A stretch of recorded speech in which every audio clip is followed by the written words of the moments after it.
Hello students, good morning all. In the last class we were studying the list, and today I am discussing the two different type of list. The one is definition list, and the second one that I will discuss is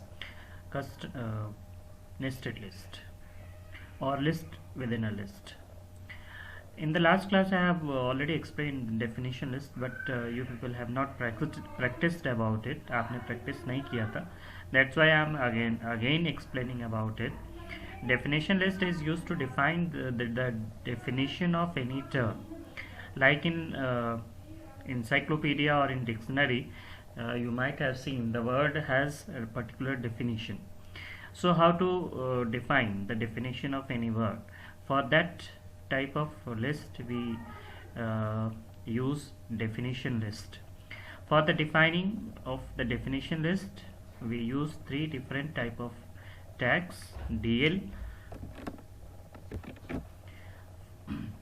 we use three different types of tags. DL that shows the start of the definition list, and DT means the term for which you are going to define the definition, and DD tag will contain the definition of that term. So let's have a look on the example. This is an example.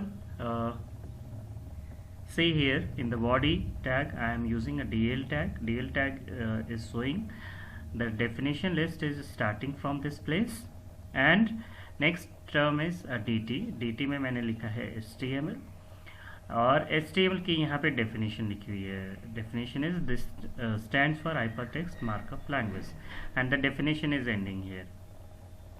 Next term I am using a DT, that is HTTP, and for the HTTP I have written the definition. This stands for hypertext transfer protocol.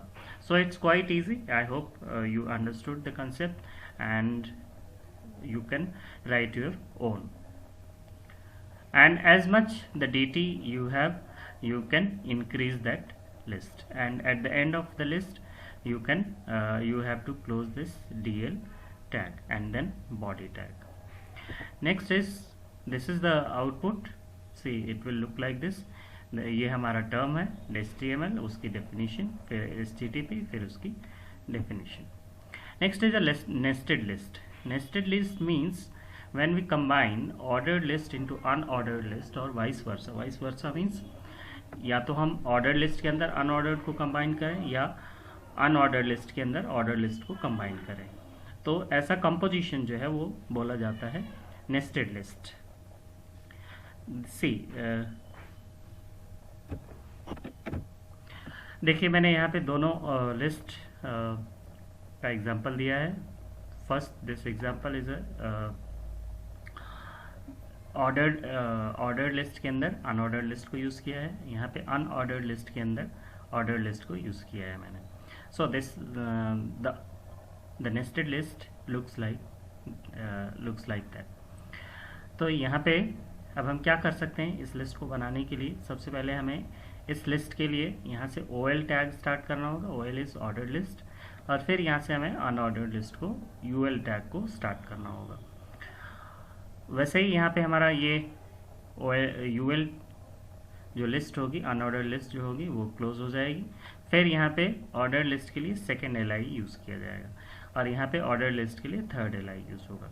यानी कि इसमें कुल हम देखें तो इसमें order list और unordered list यहाँ से स्टार्ट होगा, यहाँ क्लोज हो जाएगा, फिर यहाँ स्टार्ट होगा, फिर यहाँ क्लोज होगा, फिर यहाँ स्टार्ट होगा, फिर क्लोज होगा.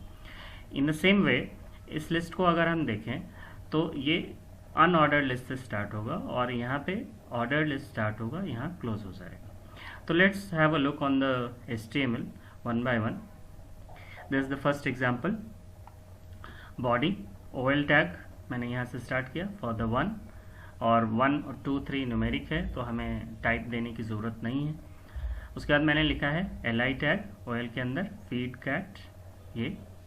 उसके बाद फिर इस लिस्ट के लिए मैंने यहाँ पे स्टार्ट किया है UL टैग, UL के अंदर LI, UL टैग यहाँ पे क्लोज हो जाएगा. फिर अभी OL टैग हमारा ऑलरेडी स्टार्ट है तो इसके लिए हम यहाँ पे LI दे देंगे, और LI के अंदर फिर हम यूएल टैग स्टार्ट करेंगे अनऑर्डर्ड लिस्ट सेकंड के लिए, एंड सो ऑन। मैंने इस लिस्ट को यहाँ पे क्लोज कर दिया है, आप इसको कंटिन्यू करके एग्जाम्पल बनाएंगे। दूसरा एग्जाम्पल देखते हैं। This is unordered list. Unordered list के लिए हम यूएल टैग स्टार्ट करेंगे। यूएल टैग में एलआई टैग, एलआई टैग पे लिखा है इंडोर एक्टिविटीज, और फिर यहाँ पे देखिए ओएल टैग जो है वो स्टार्ट हो रहा है रोमन 1 से, तो मैंने रोमन 1 दिया है यहाँ पे, ठीक। फिर उसके अंदर एलआई टैग, ओएल टैग को यहाँ पे क्लोज कर दिया। फिर दूसरा एलआई आउटडोर एक्टिविटीज। यहाँ पे आपको ध्यान देना है कि आउटडोर एक्टिविटीज ई से स्टार्ट हो रहा है, E is a 5th character. तो ओएल टाइप में मैंने दिया है ए और स्टार्ट फ्रॉम 5 मीन्स ई। इसके एलआई टैग और ओएल टैग को फाइनली क्लोज कर दिया है। यहाँ पे बॉडी टैग क्लोज हो जाए। तो आई होप आपको ये समझ में आया होगा, और नहीं समझ में आया तो यू कैन गिव मी और you can ask your question. यहाँ पे मैंने कुछ एग्जांपल्स दिए हैं, ये एग्जांपल्स आप अभी मुझे HTML प्रोग्राम लिख के आप मुझे अभी सेंड करेंगे, और for any doubt you can discuss.